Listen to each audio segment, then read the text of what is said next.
Crybaby Lane was a Nickelodeon film that premiered on October 28, 2000. After its premiere, parents were complaining that the film was too graphic and disturbing for their children, so Nick decided to ban this movie afterwards. But anyways, this is just going to be a movie recap and summary of the film. If you want to learn more information about why it was banned, you can check out other YouTube videos, but let's get into the video. So the first scene, a narrator describes how long ago a farmer had twins, except they were conjoined. One was good and one was evil, but the father thought they were freaks and was so ashamed that he locked them up in the basement. Anyways, one of the twins fell ill and they both ended up dying. So what does the father do? He decides to cut and separate the bodies, placing the good son in a cemetery while he buries the evil son in a field by a road called Crybaby Lane.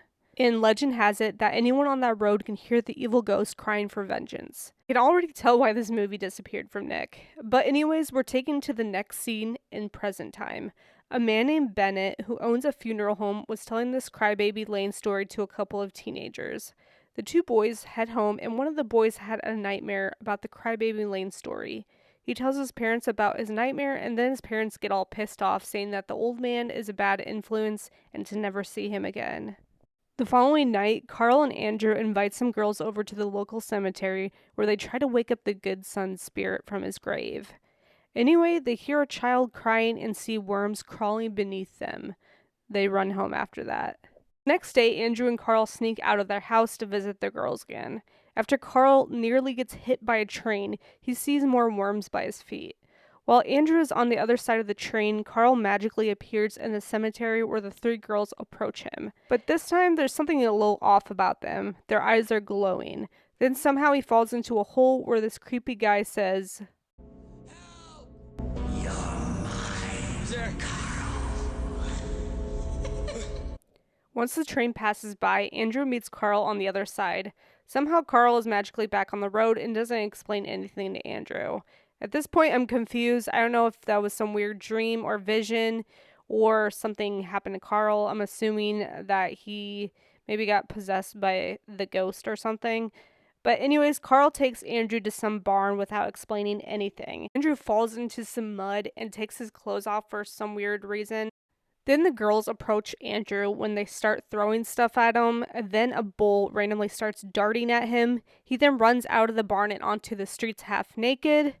After Carl starts running around the streets, he finds a house with a few guys partying on the porch. He sneaks up and grabs some clothes off the clothing line. All of a sudden, one of the guys' eyes start to glow, then he blows up a boat in the yard. Yeah, that was pretty random. So Andrew ran to the funeral to talk with Bennett about his situation.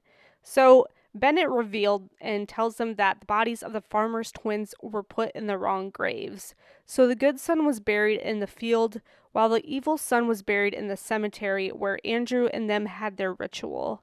Bennett admits that he accidentally switched the bodies when they died. So that's his fault anyways.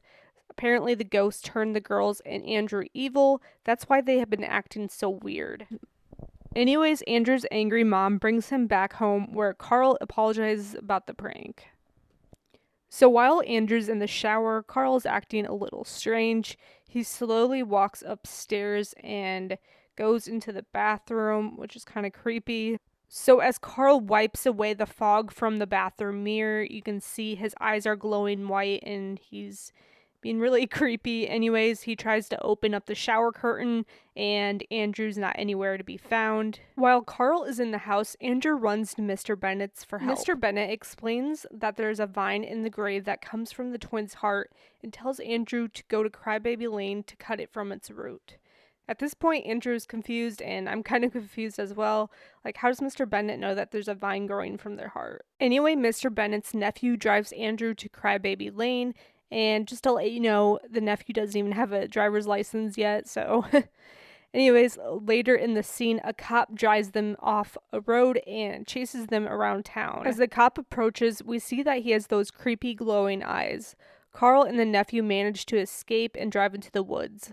They luckily made it to Crybaby Lane. While they are there, they can hear Carl's creepy laugh, so they drive into a cornfield. Now in the cornfield, they can hear a child crying. All of a sudden, a random guy in a combine starts chasing them. He too has glowing eyes. The man ends up crashing into the hearse, flipping it on its side. So Andrew just runs away. He doesn't even go check on the nephew who's still in the car. But anyways, all of a sudden the girls enter the scene and surround Andrew. They tell him if they kiss one of the girls, they will let him go. As he tries to kiss the girl, a spider crawls out of her mouth. He's like, oh hell no, and manages to escape. He then finds the gravestone and magically falls underground where the evil twin is. This part is really weird. The evil twin starts laughing and eats a handful of worms. He also tries to possess Andrew, but that doesn't work out. So after coming face to face with this creepy evil twin, Carl pulls the vine and everyone and everything magically goes back to normal. The end. Comment down below what you thought about this movie and if you think it should have been banned from Nickelodeon. Anyways, thank you so much for watching, subscribe, and I will see you in the next video.